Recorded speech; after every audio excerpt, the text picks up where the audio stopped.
Hi, welcome to episode 19 of the Creabea Knitting podcast.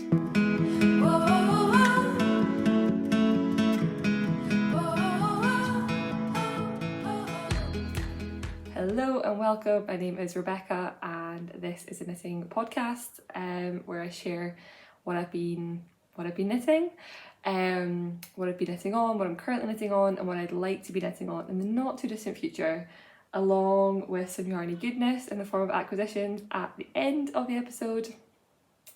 It feels like it's been ages. I meant to film last week, but last Thursday I was in Northumberland, in the north of England with some family, so that was really lovely. And I told myself I would film in advance, but work has been so busy that I just could not get it squeezed in. I actually ended up having to work some of the time when I was away last week because I just couldn't get it all done in time to take off my annual leave. So that's been crazy, but I'm back and this week is also crazy busy. However, I told myself that if I didn't record now, then I would have so much to show that the next episode would be like 5 hours long. Just 3 weeks, like 3 weeks since last episode, and I've got 3 finished objects, 5 works in progress, and 2 sets of acquisitions. So it's already piling up, literally around me. So I'm going to jump in. It's a really nice day today. It's super sunny outside. It's not. I thought living away from Scotland that I was making it up, that we very rarely had a good summer weather. And I realised this summer I was not making it up. It just rains a lot in summer in Scotland. But today and for the next like week pretty much, it's going to be perfect. It's going to be like low 20s, sunny. Yeah, amazing. It is officially taps aff weather. Taps aff is the Scottish term for when men deem it warm enough to take their shirts off and walk around the street without a top on. There's even a website that will tell you whether or not it's taps aff weather, and I checked and today is taps aff, so that's a good indication of how warm it is in Edinburgh today. And I did go to the hairdressers today, and I can confirm that on the walk to and from the hairdressers I did see a number of people fully living up to taps aff. Yeah, so it's a great day here in Scotland. It's very warm. It's quite late in the evening, well, in like the late afternoon, and a hard deadline because we're going out for some dinner tonight, so I need to make sure I don't ramble too much. So with that, let's get stuck in. I'm not wearing any knitwear today. I am wearing a Me Made. It is a by hand London Hannah dress. It's a wrap dress. I've got the same one in blue, like exactly the same dress in exactly the same fabric in a blue colourway instead of in the red. And I wear the blue one much more, but the red one sometimes just feels a bit more fancy, and I thought if we're going out for some dinner tonight, I'd wear my little fancy one. It's also not quite warm enough to wear my knitted tank tops. I doesn't feel like it. But I don't really have any knitted t-shirts, so clearly there's a gap in my wardrobe for summer knitwear, which is something with short sleeve that I could wear in this temperature. So I'll take that under consideration. So no knitwear on today. Well, that's okay because there's going to be so much to show that will make up for it. So let me pick up my little stack of FOs. Where to start? Okay, I'll start with this one. So my first one is a test knit. I test knit the Home Cami by Caidree. This one I talked about last time. I signed up thinking the test period was, the deadline was the 21st of July and it was the 21st of June. And I'd been in Italy for 2 weeks and got back on the 15th of June. And so I had a week basically to finish it. Now ultimately it was great because the deadline got pushed back because of other knitters also, like other testers also weren't done. I was done except for the I-cord bind off detailing. So I did kind of make the deadline, but also didn't quite make the deadline. So let me show you the camisole and then let me show you why I've not worn it yet. So this is the Cami. It's been a bit crumpled actually, I'm sorry, I should have realised that. It's been all blocked, but it's not even worn yet, it's just been folded over. So this is, like I said, the home camisole, and it is knit in Drops Safran. I can see a block right here. Of course I'm digging through a big basket now. Here we go. This is what I'm sitting. Drops Safran. So it's just going to give me a colour number, isn't it? Yeah, but I think it's beige or light beige. It is, so it's fingering weight on the Drops website, but because cotton is heavier than wool, 50 grams is only 160 meters. The knitting tension recommended is 24 stitches, but I don't know if it's cotton or just summer garments. I much prefer like a more open gauge. And so I'm pretty sure the gauge for this is 21, and that was perfect, like absolutely perfect. I really like the finished fabric, and I used basically none of this yarn. I think I used 3 balls.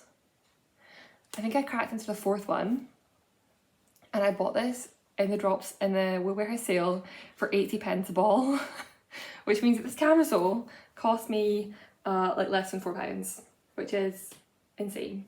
Like, that is madness. I'm super impressed. I had to stop myself just going on and buying loads more of this colour because I have other summer yarns and I should knit them up first. But I would recommend it. I've tried a few other Drop summer yarns and I didn't like them as much. I think I tried Muscat last summer and I did not like it, but this I do like. I also like the colour. I think it's a good colour. The thing I've done wrong, and it is entirely my own fault, is I've done the I-cord bind off too tight. So you can kind of, I don't know if you can see, but when I put it on, like it sits really high up, and I just think it all looks like it's pulling a bit much. And you can kind of see here, maybe you can just see they're rolling out instead. I don't know. It feels like it's all, they're like cinched into the I-cord, and the I-cord's just too tight.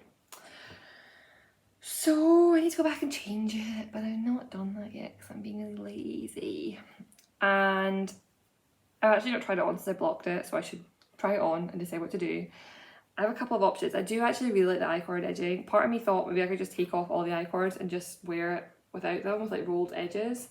But I think the I-cord is really, really like interesting. Like, this is beautiful. That edging is beautiful. I just need to do it properly. I find it quite funny because I went off pattern. So the pattern tells you exactly how many to pick up and tells you the correct number. But it felt wrong to me picking up that many stitches. Listen to the pattern, guys. This is basically this is the lesson, the moral of the story. I was like, oh, I'm picking up too frequently here. This feels weird. This doesn't feel right. So I think instead of picking up every stitch, I picked up like 2 and 3, and yeah, I should have picked up every stitch. So it's my own fault completely, but yeah. I also did a ribbed bottom, and the pattern has an I-cord edging, but I actually do really love the ribbing at the bottom instead. So yeah. That is my first one, the home camisole, home cami. It's already out. I think I honestly cannot remember what size I tested, I'm sorry. The original is knit in Cardiff cashmere, and it's stunning. Like, of course it's absolutely stunning, but I'm pretty sure that one cost like £40 plus, and mine cost £4. So I will take that one. And I've got quite a lot of this yarn left because I bought 7 balls of it thinking I'd make something that required more than what I had. So I'll need to have a think about what to do with it. It does make me think that I have some DK weight cotton, which I picked up in Greece, which my mum wants something in. It's blue, it's very much her colour. And I think this could be a good option for it because I really didn't use up very much yarn at all. And I have decided I would really, really like to get through. I don't really want to take any summer yarn out of summer. I don't know if that's very ambitious, and I also have nothing in summer yarn in the news right now, so I should cast something on. Oh no, I do, I have one. But yeah, I just, I want to work through my stash. I just keep buying yarn, and it's not a bad thing, but I don't want to just sit there forever. So I'm going to try and get through some stash this summer, and I think I still have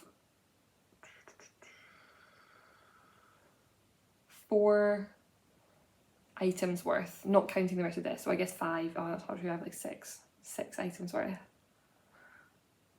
There'll be lots more camisoles where that came from.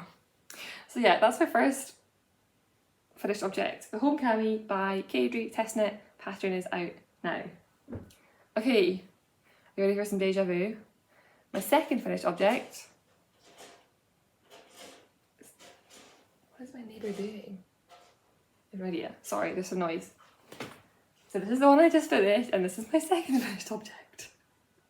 Okay, so this is not the same thing. It is also by Caidree. I can just see now I've not cut the thread off the bottom.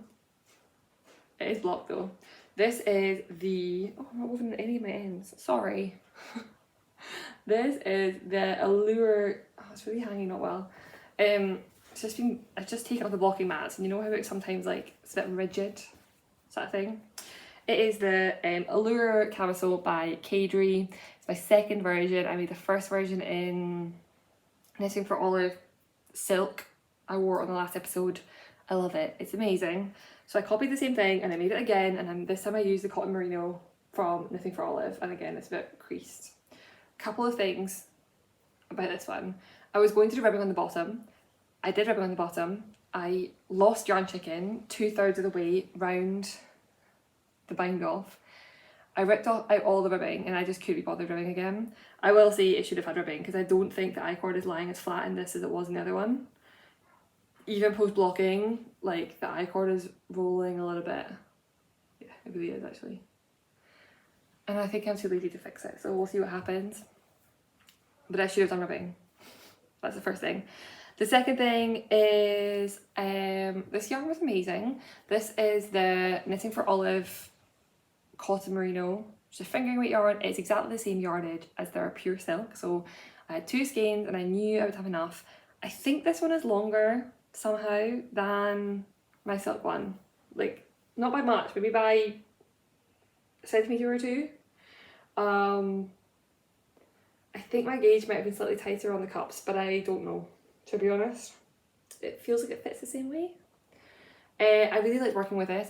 It's so soft. It's incredibly soft. It feels light and airy like a cotton, but the wool, that merino, makes it like loses all that crunch.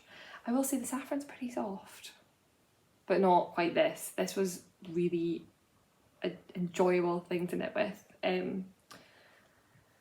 Like, you know how sometimes you pick up a project and you're like, oh, this just feels really good. Does people have that? Is that a thing? Or is it just me? That can't just be me. That must be a thing. You pick it up and you think, oh, like this yarn combo, this pattern, like this needle size. Yes, that was this pattern. The one thing I don't like about this yarn is the colour. This, which is ridiculous because I know, like, I like this one and I don't like this one. You can see, this one is pink and this one is like a cold beige and this is a warm beige, and I don't like this one because I think if I wear it, I'm gonna look naked. Because I think this is just too close to my peely wally Scottish skin tone. Yeah, I will look like a naked person in this. Nothing wrong with that if that's the look you're going for, but I don't think I'll get much wear out of it. So I'm gonna dye it. I've not ordered the dye yet because my mind is being pure chaos, but I will order some dye. I'm just gonna order some commercial dye, like probably just Rit dye or Dye Lawn, one of those, in black. I have a tiny nugget of this yarn left, so what I'm gonna do, make the dye bath, put the rest of the yarn in and see how it dyes up before I put the whole garment in, because this is a cotton merino blend. I presume the cotton and the merino will take the dye differently. Although this is really evenly dyed, so here's where I've not woven my end in. It's really evenly, so maybe it's somehow treated or something to take colour better, I don't know. But I will test it out by dyeing up that little ball of leftover yarn. Like, it's literally like a tiny little nugget. I'll just put it out in like loops and probably tie something around it. So it's kind of in like, it's all open. It's not a ball, it's all open, but it's all something I can just put in and take out without it all getting tangled up. And we'll see how that dyes up, and then based on whether that dyes up, I will dye this. Because I think I'll get a lot of wear out of it. It's in black, but I don't think I'll get much wear out of it. I think if it's in black, it also could be a bit more of a transitional thing. Like, I could see myself wearing it under cardigans in the winter, even if it's like, because it's cotton merino. So let's hope. I'll do that before next time. Before next time I'll dye this up and I can report back on how that's done. I really enjoy this edging. Like, this edge is so pretty, right? Look at that. Oh. So I've got I've got 2 more yarns to make this exact camisole in. I'm going to keep making the same one because the gauge is perfect, it's size inclusive, it fits really nicely, ticks all the boxes. So I've got 2 more, one cotton and one rose fibre. I'm going to use the 2 skeins of the alpaca rose fibre that I got at the Scottish Wool Producers Showcase. It's wool, it's alpaca and rose in like a soft beige pink. It's not massively dissimilar to this colour. I have 3 beige camisoles because who needs one when you can have 3? So that's my second FO. Allure Cami, it's my second one. In Knitting for Olive, Cotton Merino. Would definitely buy this yarn again. I actually would really like a t-shirt in this. I think like, I don't want to get the Cumulus tee because the Cumulus tee only goes up to a 3XL. It's not an inclusive pattern, but a really nice simple tee, a fingering weight tee, I think would be glorious in this yarn. Okay, and here's my third beige. No, I'm joking, it's not a beige one. I have a sweater. I kind of wish I could wear this today, and I was planning to wear this today until it got warm and I couldn't wear it. But I have been wearing it because it's amazing. You ready? Ta-da! Oh my gosh. So this is my Lento sweater. I put it on for 2 minutes because hopefully I will not overheat in that time. It's my Lento sweater. It's a pattern from Laine magazine and it's perfect. It's top down raglan. It's got some really interesting raglan. Oh, it's kind of bagged out a bit because I've been wearing it so much. It is a top down raglan sweater from Laine magazine. It goes up to, I believe, maybe a 6XL, XS 6XL. It's definitely at least 9 sizes, if not more. Very easily written, beautiful pattern. My favourite element to these are the sleeves. I just think they're fitted without being like tight. Every time I see them, I'm like, oh, like I see my arm like this and I'm like, oh, I think that's a sleeve. The best thing about this pattern is that it took less than 800 meters of yarn as the main colour, like the main strand. Yeah, it's already too warm. And so I came across this. Of course, I actually came across this because Jodie from the Grocery Girls was knitting one of these already. But she was knitting one as I was looking for a pattern for this yarn. I won't tell the whole story again because I think I've told it every episode for the past 6 episodes. But very special yarn, could only get 800 meters. That was all there was to it. And so had to go looking for something to do with that, and didn't really want to make a ranunculus and didn't really want to make a love note, but did want something wearable, and that's where this came in. And it's perfect, and I'm 150% making more of these. In fact, it's slightly dangerous because it's now made me think I can buy hand-dyed yarn because I can make sweaters out of it. Whereas before it was kind of off limits because a sweater quantity is so expensive that I wasn't really buying it so much, and now I could buy it. It's not so bad. So the gauge is 15 stitches per 10 centimeters with 1 strand of fingering and 1 strand of mohair. This is not see-through. Like, the fabric is not, like, I could probably just wear this with a bra underneath and not a tank top, and I wouldn't look naked. You wouldn't see my underwear through my shirt, through the sweater. So it's not transparent, but it is so light and so fluffy and completely perfect. It's obviously less than, I think it's like 300 grams, less than 300 grams, no, maybe just over. I think I used I just went into my 4th skein of mohair. So I used, yeah, the yarns. The main colour, this is what happens when I podcast after I've had a full day of working. My brain has used up all of its capacity and all I have left is nonsense. It has the main fingering weight strand is yarn from Gullet Farm Yarns, which I picked up at Unravel Festival earlier in the year. in the colourway Forest Green, and the Forest Green colourway was dyed up by Tilia yarns, and it's naturally dyed. And the mohair I paired with it is Filcolana Tilia in the colour Reseda, Reseda, which I got from Knit Yarns in the UK. And it was a pretty perfect match. The mohair was slightly more green, like there was a bit of a blue tinge to the yarn, and the mohair make it more green.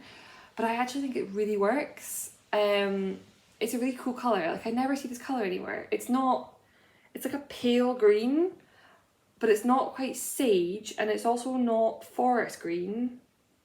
Yeah, I love it. I wore it to knit night on Monday, even though it was too warm to wear it to knit night on Monday. With like a black midi skirt that had like white flowers on it, and this, and like my Vans, and I felt really cool. And I've also worn it with a gingham skirt, and that feels really cool. So I can already see that it's going to be a staple, and I already have a second one planned. I just can't decide what mohair to pair it with, but we'll get to that later in the year. So yeah, this is literally my, so far, #1 recommended pattern of the year, I think. I think everyone should make one. Do it. It's not a particularly expensive pattern. It uses up very little yarn. Of course, you have to use hand-dyed, you could use commercial yarn, and it would make it super affordable. It's perfect. It's perfect. That's all I'm gonna say. It's perfect. And hopefully, I mean, I don't want it to be getting cold weather, but hopefully at some point in the near future there's a random Thursday in which I could get away with wearing this, because that would make me happy. Okay, finished with the finished objects. Into the works in progress. It's interesting because a week ago, so when I was going to film last week, I was going to film on the Wednesday, and then work got too busy and I couldn't finish early to film, or film at lunch. Like, there was no way I could fit it in. But I was thinking, like, I've got nothing to talk about. Like, I've not finished anything. I've not really been working on anything. Like, I thought I had nothing, and for somehow since then I've just been picking up my whips non-stop, and I just can't stop like rotating between them. Everything's got a bit of love. So where should I start? Okay, maybe I'll start on like the least work had to the most work had. Let's start here. This is probably my lowest priority work in progress, but I really just want it finished, so I should make it high priority. This is, oh, it's also been crumpled up in the bag, I'm sorry. This is a freestyle polo shirt. What I did was I sat down and wrote up how to make a polo shirt without the collar part, because I've not worked out quite how to knit the collar. And then just cast it on, and I started from the bottom up because at the time all I wanted was to knit in the round. So that's what I did for ages, and now I've split for sleeves. I showed it a few weeks ago when all I'd done was knit in the round, but I have since then on a panel. Sorry, I'm just trying to work out how to hold this up. Okay, this is what it looks like. This is the body, and then I've done this much of the panel. It's almost there. It needs like 2 more centimeters, and then I'll bind off in the middle, and it's the back panel. And the front panel, I will knit up. It's already cast off. So what I'm going to do is knit for a little bit, bind off in the middle, like a line in the middle, and that's where the placket will be.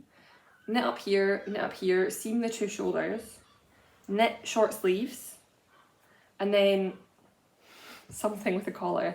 My idea is I want to go down to a smaller needle size. I'm currently on a size 4, I think. I don't know, these are 3.5. Maybe it's a 4. They're wooden needles, and of course the sizing is rubbed off. I think it's a 4. And what I will do is maybe go down to like a 3, probably a 3, and knit a really tight gauge, and then knit the 2 overlapping placket bits here, and then pick up and do the collar. That is my plan. I have considered, I don't know if I can explain this very well, let me see if I can. I have considered, like, what if instead of just having like you cast off here and then you've got 2 bits that go up with a collar in the middle, doing some shaping out the way, so that when I do it, the placket like is forced to lie open. I'm not going to put buttons on it anyway, so I might do that. And it kind of is kind of like the 2 fronts kind of like, really not to explain this very well, but ultimately, yeah, I need to decide that pretty soon, because if I'm going to put less stitches on the front because it's shaped, then I need to start and to make sure the back number of stitches matches. That's why I stopped doing work on it, because I had to make a decision. But I did power through and get this little bit of paneling done, this panel here. And then my next thing to do will be finish this back panel, pick up the front, and see where we go. The birds outside are having a real party, aren't they? I'm pretty sure there must be a nest on our roof because there are so many birds up there. Anyway, so that is the polo, and I'm knitting it up in my favourite summer yarn, which is Rowan Summerlite DK. It's so soft, it's amazing. I have more of this year, so I bought it in black, and I already had some in a rust colour. So those are two other ones I have to knit up this year. Oh, I've got extra needles in here. Metal ones that are 4-ish, put them back in my case. So yeah, that's, oh, and I also got a set of tape measure in here. I was looking for that. So yeah, that's my first whip. It's not quite there yet. Hopefully it will be soon. We're going to a festival tomorrow, and I have to decide what knitting to take with me in the car. So it's 3.5 hours there, and then about 3.5 hours back the next day. And that's quite a lot of knitting time, because I don't drive the car, I just sit in the car.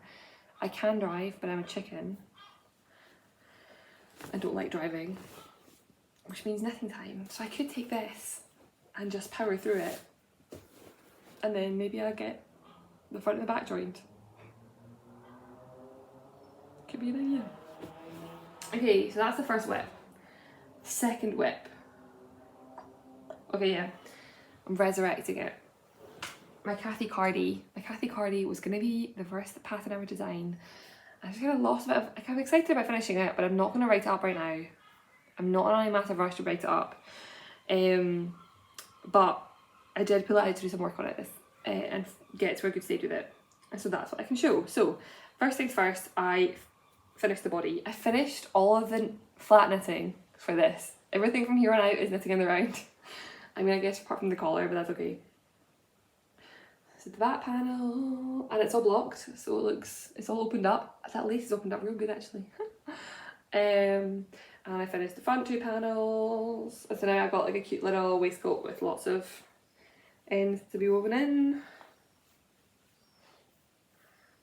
Ta-da! It's not done, unfortunately. It'd be nice if it was finished, but it's not finished. So that was the first thing I did, is I finished it and I seamed up the shoulders. I decided to do a 3-needle bind off.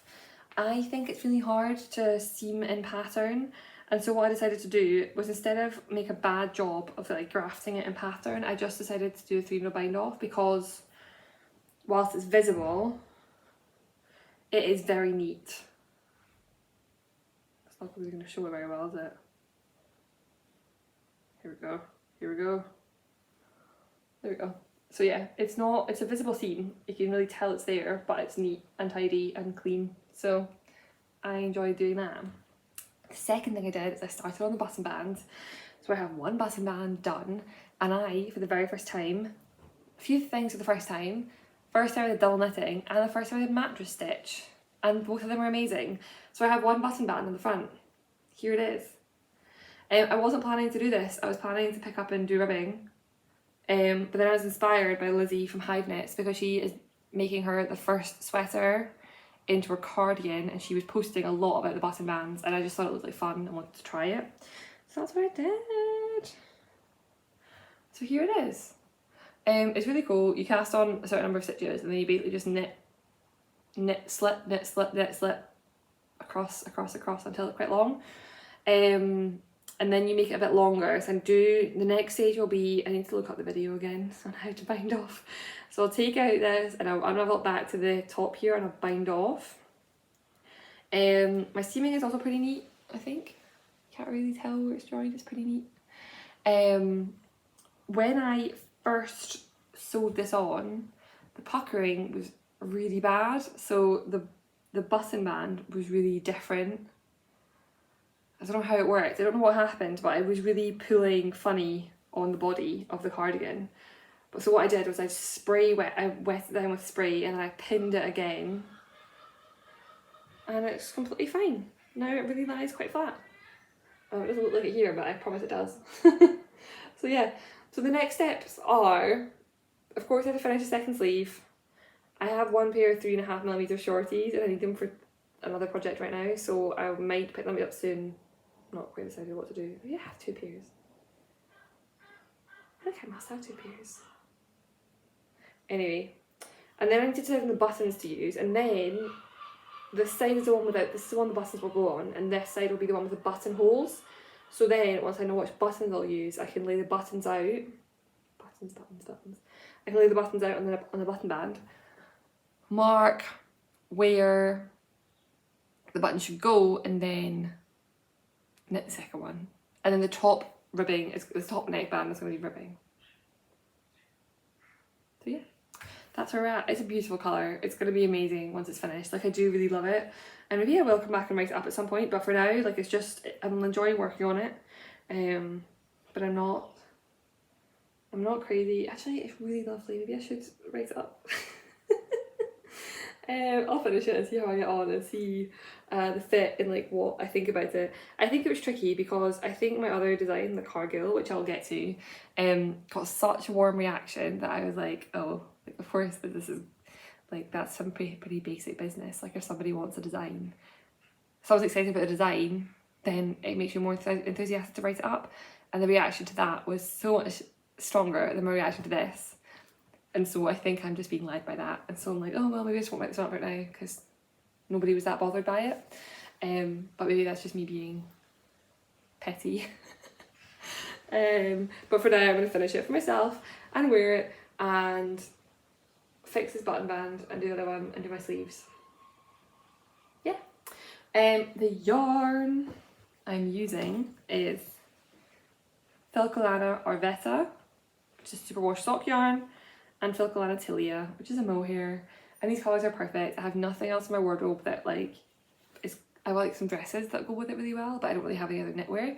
So I'm excited for that, to wear it. And my mum really likes it. She's really into it. So if I make it and hate it, she could get it. But I'm not going to say that out loud to her because I think I probably will quite like it.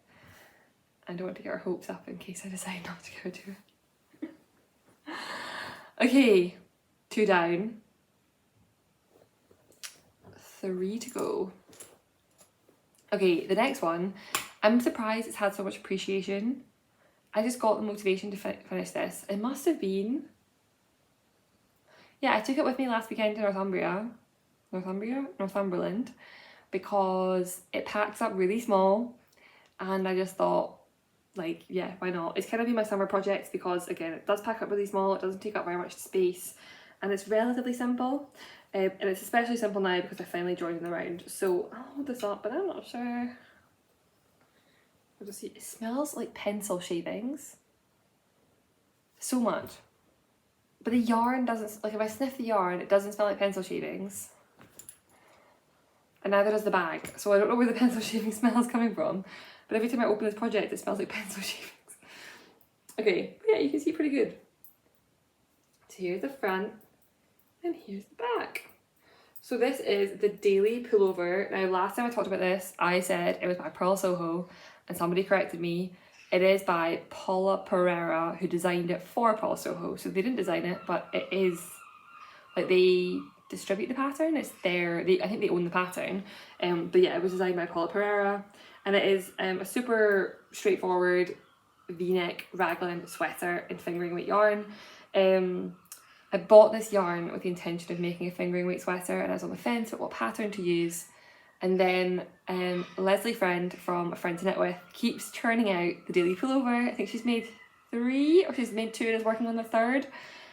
And it just looks so good and so classic. How she is getting through them so quickly, I do not know, because this is slow going. What am I on? 3.25? I think I'm on 3.25mm needles. Again, the thing is rubbed off. I think I am. Maybe it's on. Yeah, I think it's 2.25. And it's fingering weight yarn. So it's going pretty slowly. And the ribbon is going to be in 2.75, and that's going to be slow. But I really powered through last week and got, when I left with this, it wasn't joining the round. And I really powered through to join it in the round, and I'm glad I did. Because now it's just plain sailing. And this has become like my meetings knitting, when I've done quite a lot actually. Like, that is what I've done since last, well, actually I think you join in the arm. I don't know which one was longer. You don't, yeah, so this is how much you join in the round at the front V. So that's how much I've done in like a week, which for a fingering weight sweater that's not been getting my full attention, I think is pretty good. That's everything about the pattern. I'm just this much into I'm using 50-gram balls of yarn, and this is my second. And so when I finish this, I think I'm going to stop at that point and do the neckband, just because I always feel like I feel like it's going to be hard to like try this on and stuff whilst I don't have the neckband on. And I'm pretty sure in her podcast, Leslie Friend commented about how, so you knit a V, and the tighter you bind off the V varies how deep or wide the neckline is going to be. So I thought that was quite interesting, fun fact. And I'll probably do that at some point soon once I get through this little nugget. And yeah, I really like it. I like it. Like, it's going to be my first fingering weight sweater. It was definitely not challenging, but it was definitely just felt like a bit of a slog going backwards and forth. I mean, I would definitely just prefer to cast on the round. But I do think I enjoy wearing raglans, but I do appreciate, I mean, this is also a raglan, but I do appreciate that there are some styles that you can't get on the round, like drop shoulder. Like, I have to knit flat for that, so I need to just get over it and start knitting that. The yarn is pretty special. Well, I think it's pretty special. The yarn is a Kinross 4-ply by Wee County Yarns. Now I'm trying to remember if if that's just who sells it or if that's actually the producer. I can't remember. It's 100% lamb's wool, and it smells so good. Here, it's nothing crazy, but when I felt the washed swatch of this, I was in awe. It felt like cashmere. It was so soft and so fluffy. And I'm just so excited. I must have swatched with this, but I don't know where my swatch is, and I don't know, maybe I didn't wet block my swatch. It's unlike me. I don't know what I did with my swatch. But I have no recollection of how this yarn will turn out wet, so maybe I didn't wet block it.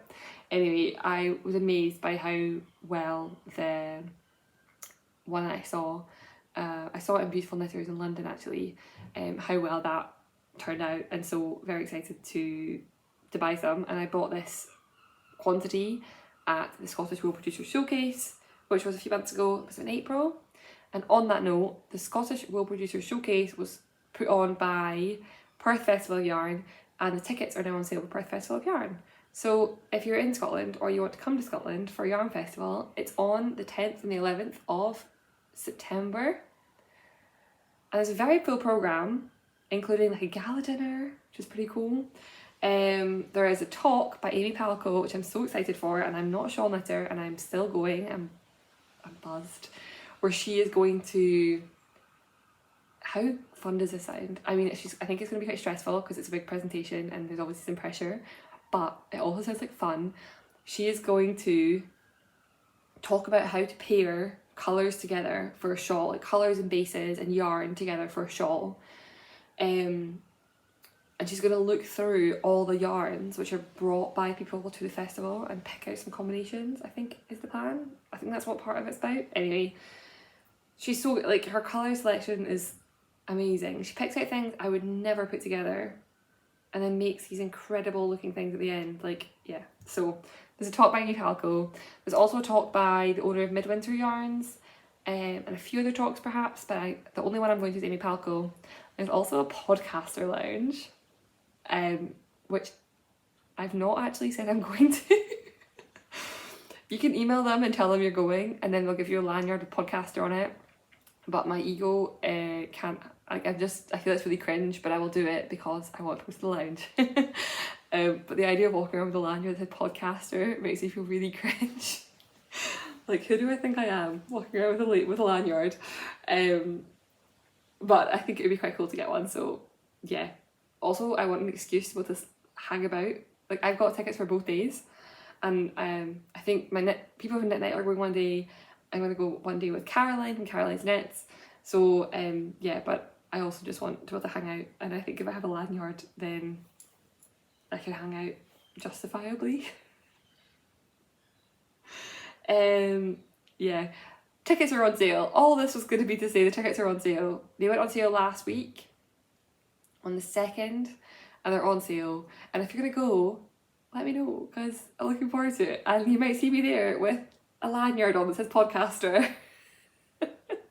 If I get up the courage and get over my cringe enough to email and ask for one.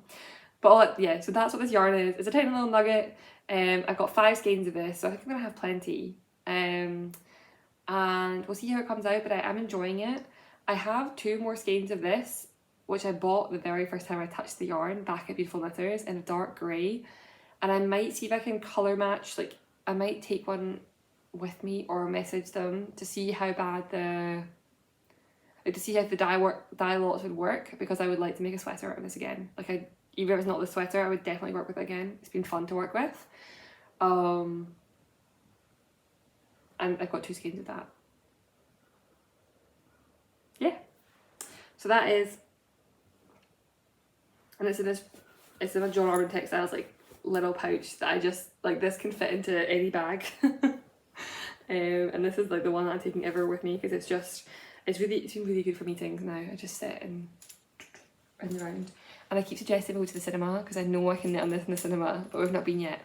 But I think, I don't know, we'll go soon. I want to see the new Elvis movie. Okay, 3 down, 2 to go. Let's go with this one. I'm quite proud of this, because I did not think I could crack the code of this test knit. And I think yesterday I cracked the code. So,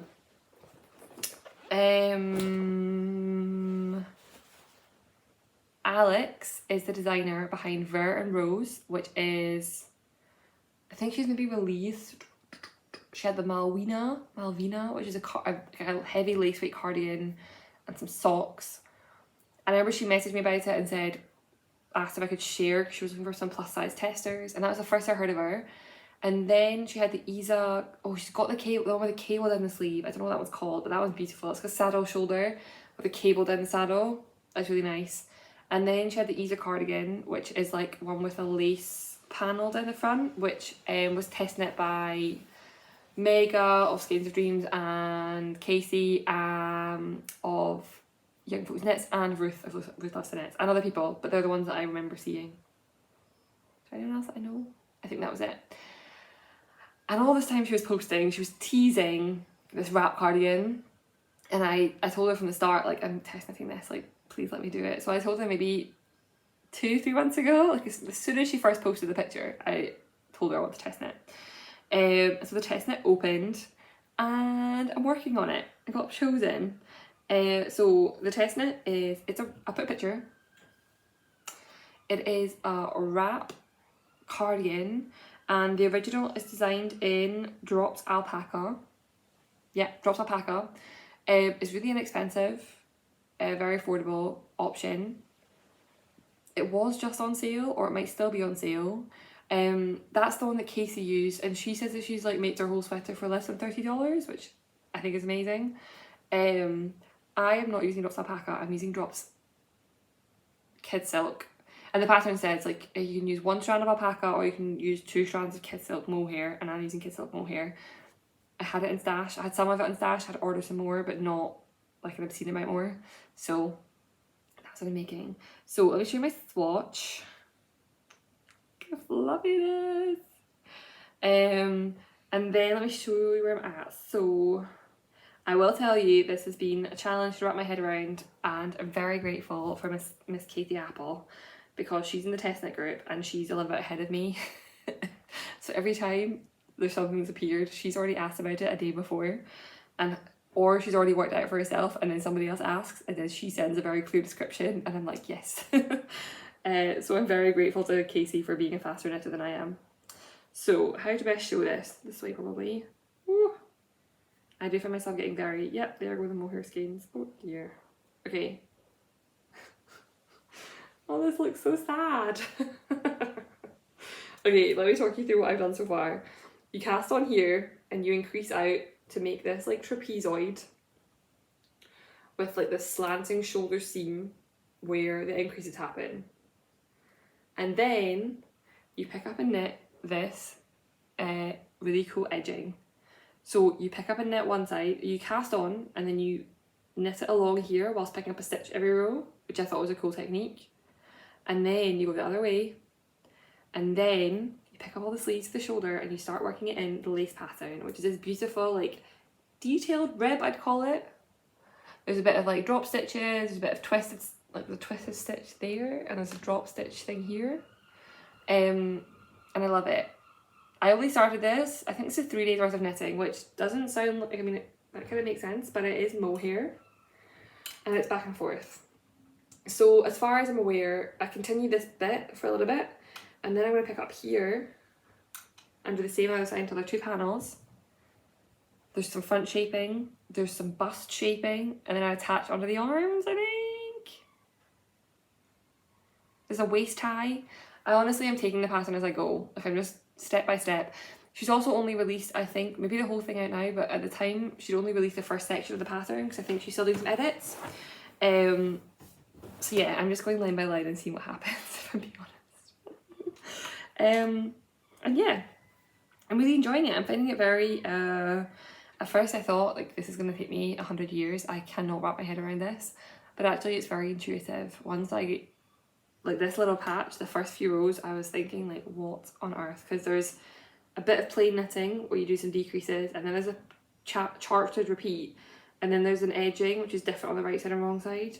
And I have my iPad, which is where I'm filming, and one half had the pattern at one stage and one had a screenshot of the chart, and then I had my pen out making notes of where I was at, and I was like this, I'm going to be glued to the pattern. But actually I think I've got it, by Jove. And I'm very excited for the final object.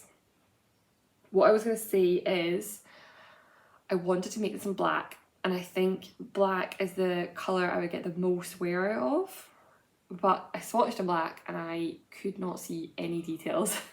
Like it was all completely lost. Jumping a little bit ahead to my acquisitions, but I bought some of the alpaca silk in black, and I did a swatch, and it just didn't, I found it stressful and it wasn't flowing very well, and I was like getting really overwhelmed by it all, so I've not done it.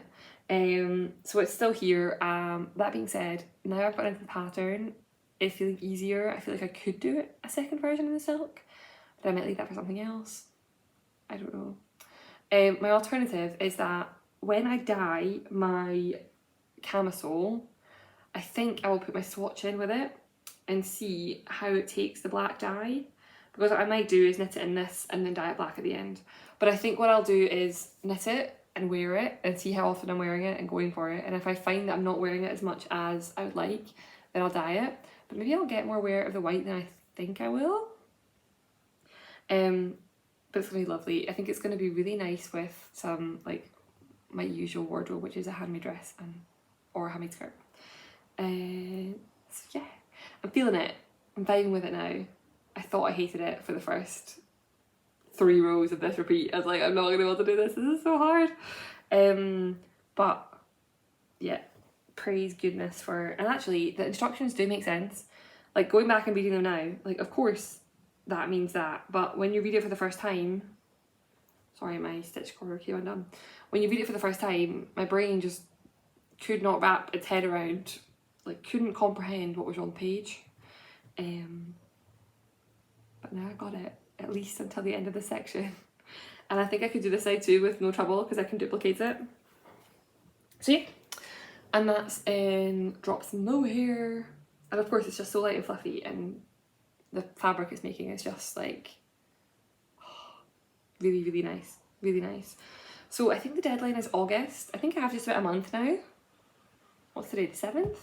Yeah, I think the deadline is like the 10th or 11th of August. So I've got plenty of time for this. And yeah, I do wonder if when I can't remember quite how the wrap works, but I presume at some point there's going to be some 2 big long panels. I mean, I'm just thinking how a wrap dress works, so hopefully it's the same. So I can imagine that the rows from like one end of the wrap across the back and the other wrap, they're going to be some long rows. And maybe I'll find them challenging, but I'll get that there. The other thing I wanted to mention is I'm knitting this on a 3.25mm needle. The pattern calls for 4.5. So clearly I'm a very loose knitter, especially with mohair. I really struggled to get a gauge of metal needles at all, and then I tried on these. These are basic birch from Knit Pro, which I got from No Frills Knitting in Bristol, and they're amazing. They're really cheap. I think they're like £3. I think I got them from cheaper. I think the price has got up a little bit. They're like £3 for an interchangeable set, like not a set, like a pair. And I bought them back when I was making going to make the Scout shawl by Florence Sperling, because I wanted to try like a host of different sizes. So I got this in a 3, a 3.25 and a 3.5, and that was the most affordable way of doing it. But I like them. They're smooth without, like, they don't catch at all. I like these. I've got Knit Pro Symphonies, and I like these much more than my Knit Pro Symphonies. I don't really know why, if I'm honest. So yeah, the ribbing and everything is on a 3, like, or the neckband is on a 3mm, because I'm not going to 2.75. But yeah, everyone else is on 4.5mm needles, and I'm down to a 3.25. So clearly I'm a bit of a loose knitter. It's a 21 stitch gauge, so it's not a really tiny gauge. I think it's such a slippy yarn that I'm just struggling to, like, normally I could use a 4mm for 21 stitches. If I make the No Frills sweater, it's 21 stitch gauge, and I just cast it on 4mm without any issues. But 21 stitches, my purling is a bit looser, and in mohair, it was just not working. So we've gone down to a 3.25mm. But I remind myself this, even if I've gone down to 3.25, that doesn't mean that I'm knitting any, like, I don't have any more knitting to do than somebody knitting on a 4.5. I'm creating fabric at the same speed as someone on 4.5 is creating fabric, because work is the same gauge. Thank you for coming to my TED Talk. Okay, there's one more work in progress. That's a big one. Okay. Da da da da da da da da da da da da da da. It's my Cargill Sweater. It's my design. Can you believe that? I showed this in the last episode, and since then, I think I finished the body last time and I blocked it, and I finished the sleeve and it's just been blocked, and it fits like a goddamn dream. It fits so well. I've not woven in my ends, but I have blocked it. I literally hung it in a bucket, like I hung this one sleeve in the bucket, so that I could block just this bit and not get everything else wet. Ta-da! Look at that sleeve. It's so pretty. I just love it so much.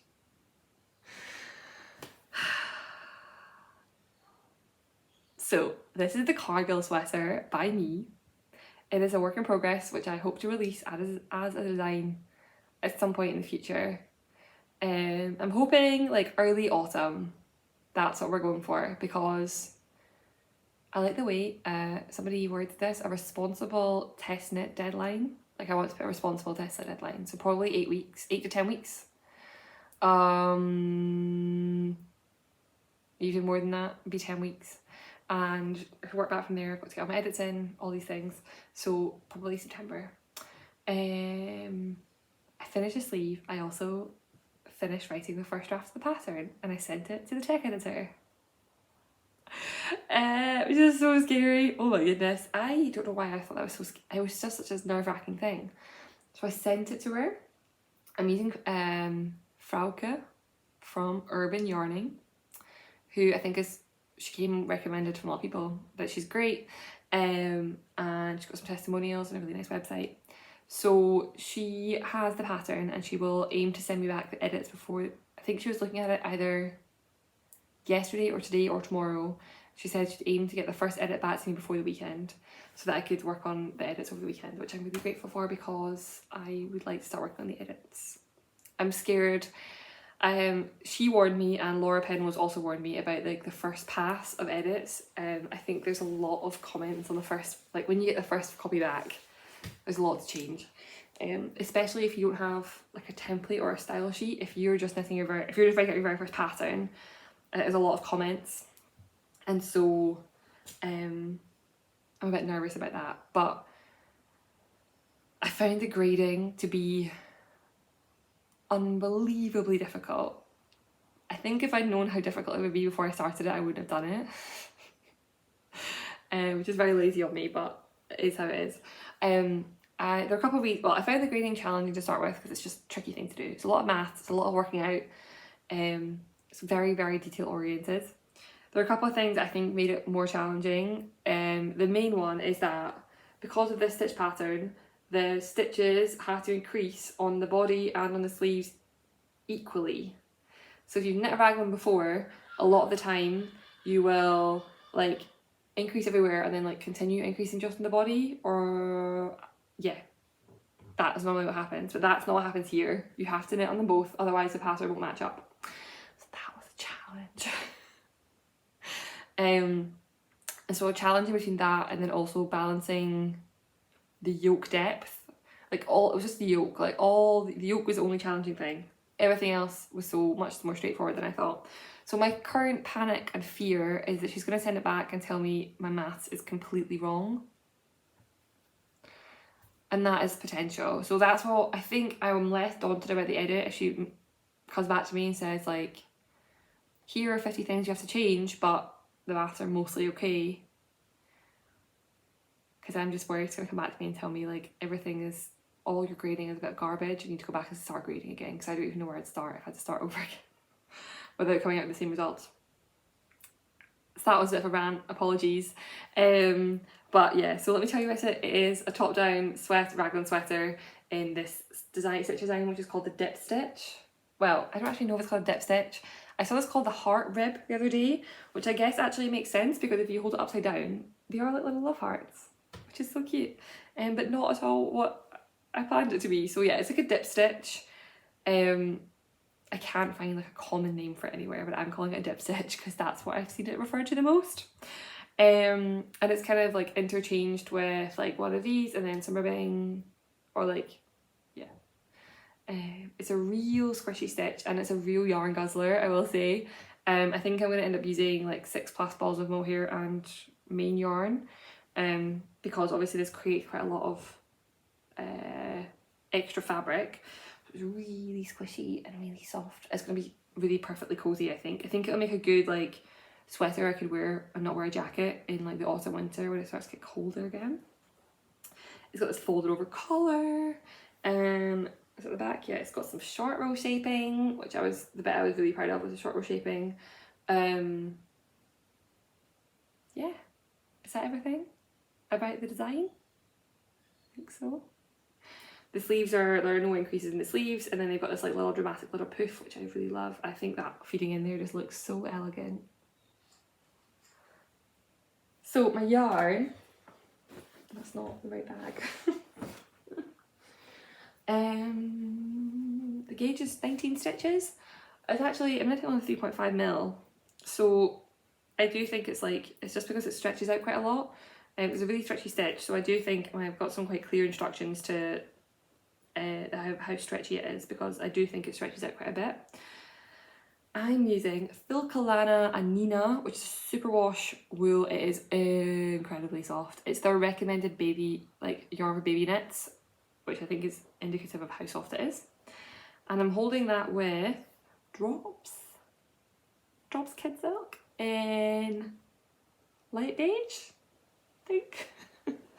So holding these together to make a 19 stitch gauge. Obviously, like if you don't like mohair, you could do this with just DK weight, or I know I've got some of the Holst to Dikaka, which is like a single strand of alpaca, which you could hold with it as well to get gauge, or you could use sport weight. Like, yeah, there are definitely options.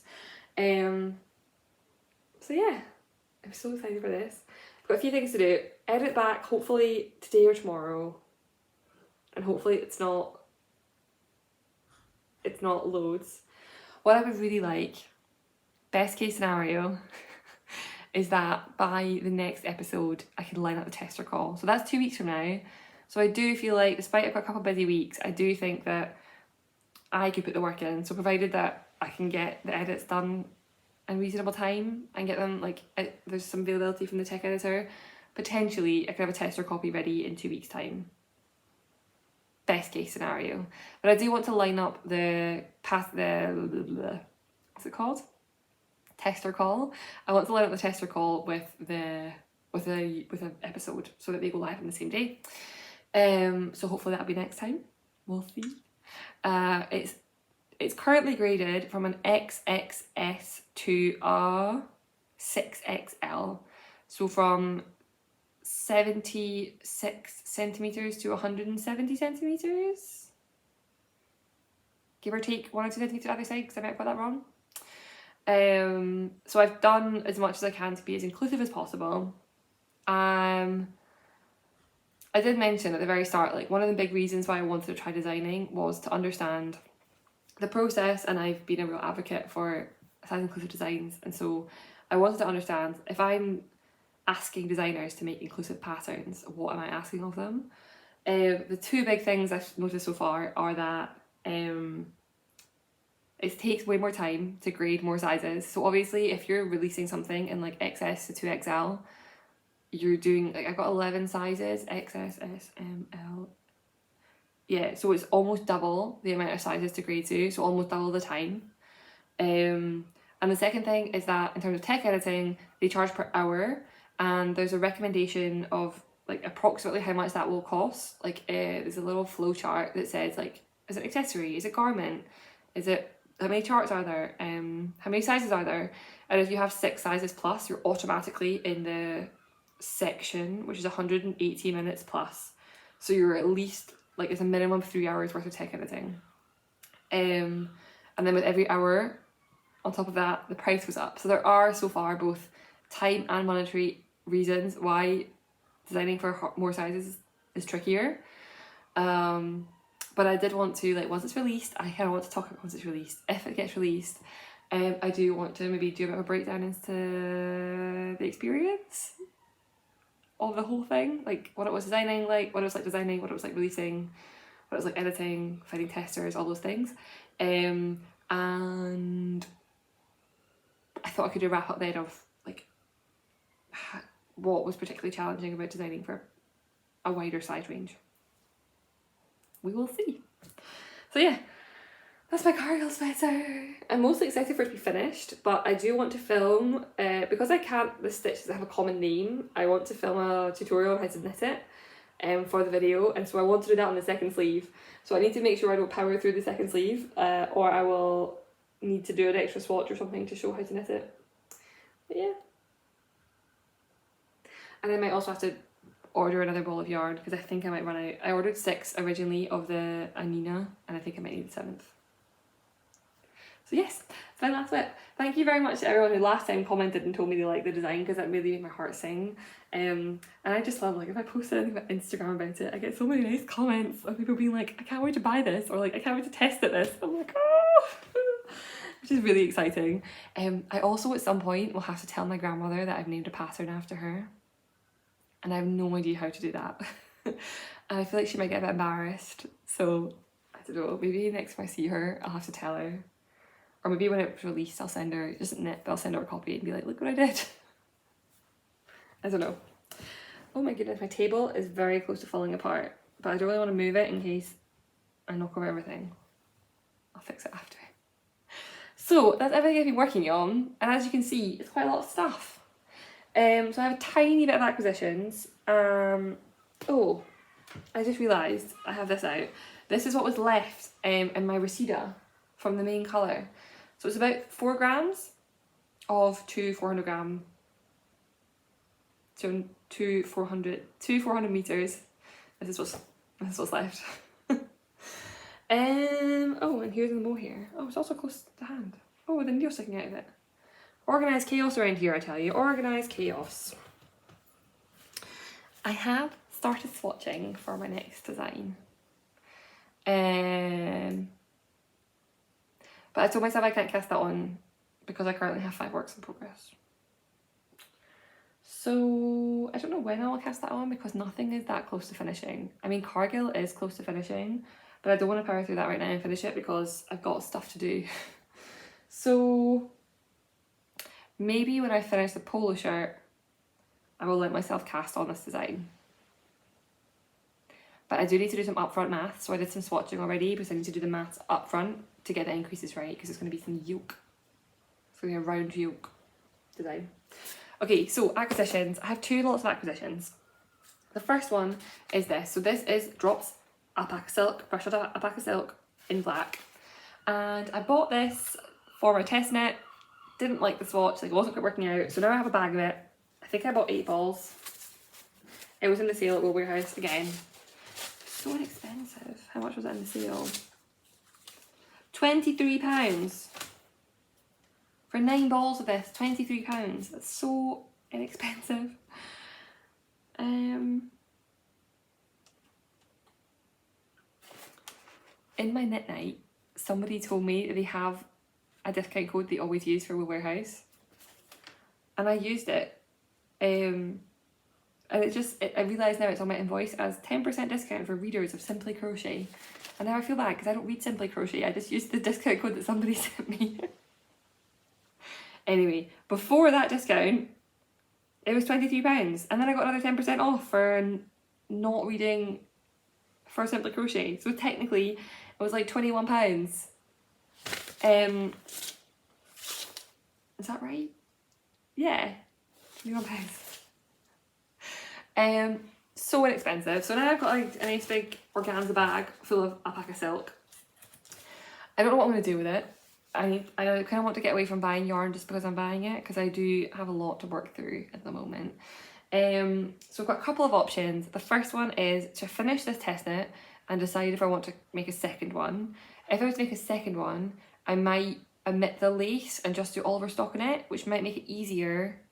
I don't really want to put all the time into doing a lace pattern because I don't think I'll see it. Like I just can't see it in the black. But if it's not lace, it's just stockinette, that could work. So that is option 1. Option 2 is to knit something completely different. I was thinking maybe the mohair novice cardigan mohair edition from Petite Knit. I made one and I wore it on the very first episode of the podcast, and it is way too big. My gauge was so badly off. And it uses 2 strands of mohair, which I think is interchangeable for 1 strand of alpaca silk, and I do think that would be superbly wearable. So that is an option, and then the third option is some kind of like top down, or some kind of sweater that I could wear it with. So if anyone's used alpaca silk, I would love to hear about it. I think it'll be incredibly wearable, but the idea of knitting in black yarn, but very fluffy black yarn, is driving me mad, so I'm going to put it away for now.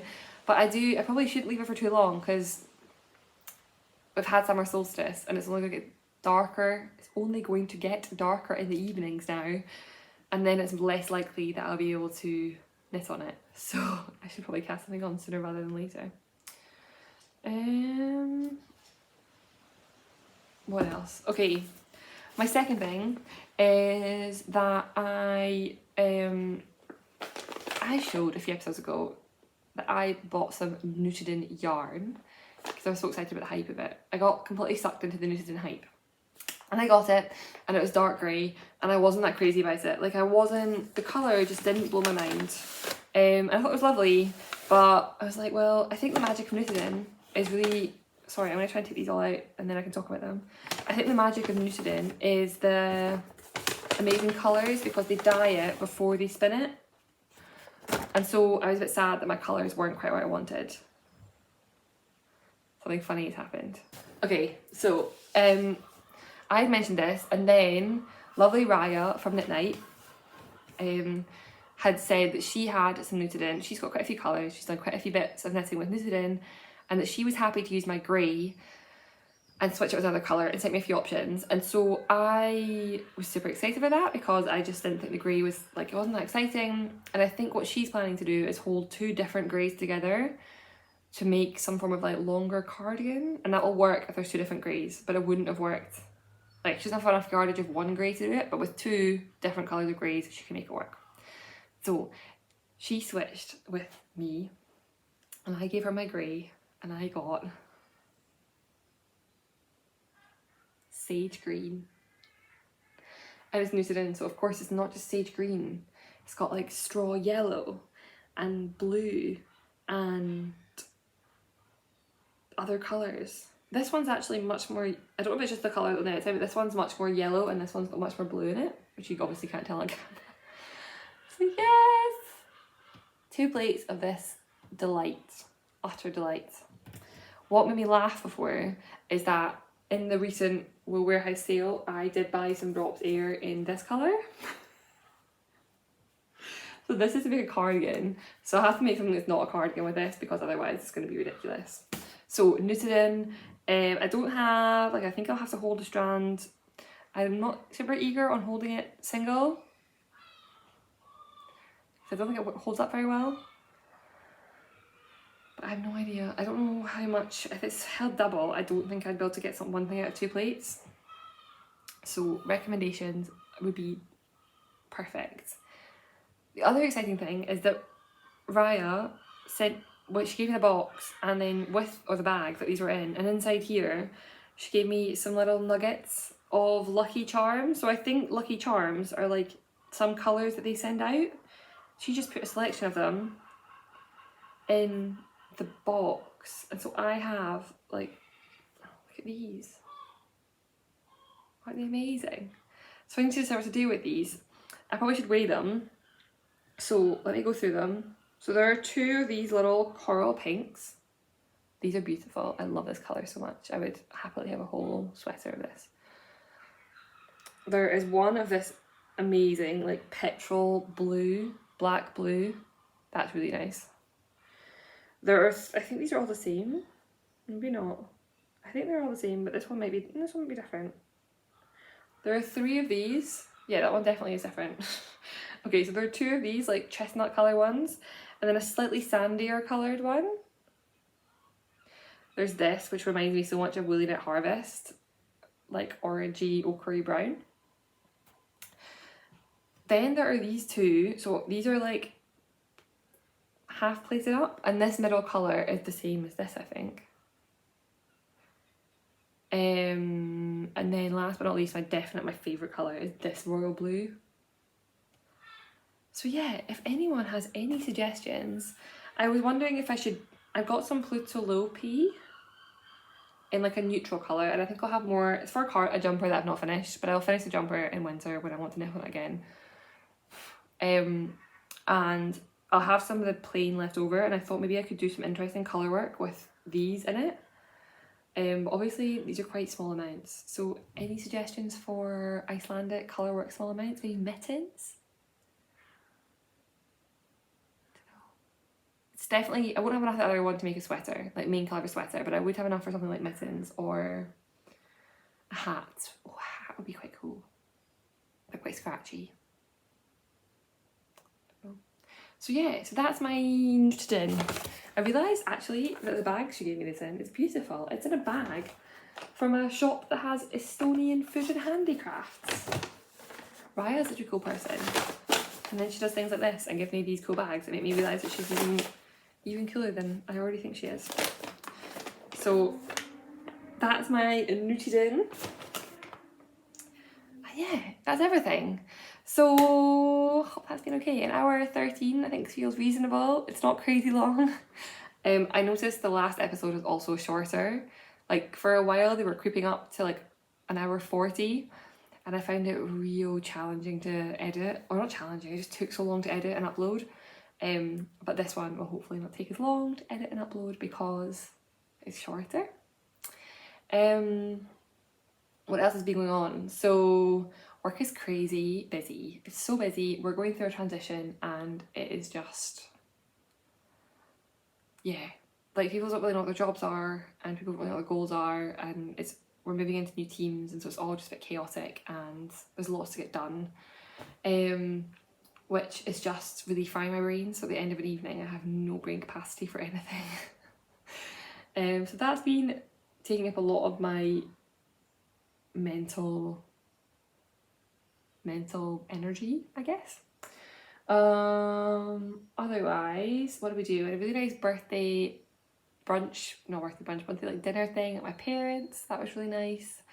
And I went to Northumberland last weekend I went on Wednesday after work, and I was there Thursday and Friday and left on Saturday. that was really nice. We went to Linda's farm, out to the Holy Isle. Holy Island. It's not the same as Holy Isle. Holy Isle is in Scotland. Holy Island is in Northumberland. There was a yarn shop there, but I didn't go. I stayed at home and played board games. We played lots of board games, which was really nice.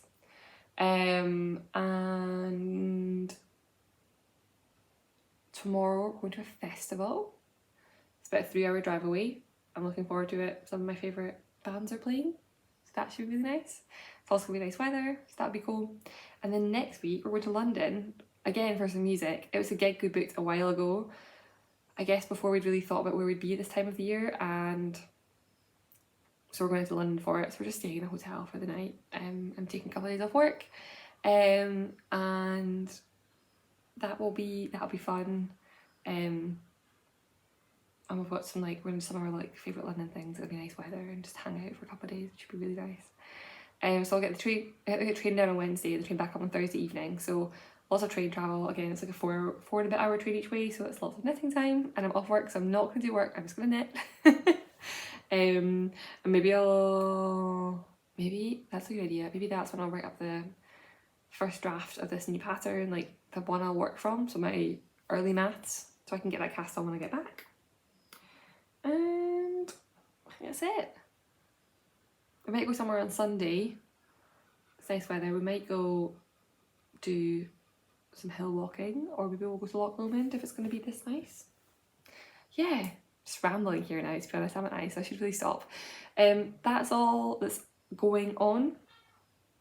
Hopefully next time I'll be back, potentially back with a tester call. But I'll definitely be back with an update in 2 weeks. And I hope you have a wonderful couple of weeks. I hope you've been really enjoying your crafting. And I'll catch up with you then. Bye.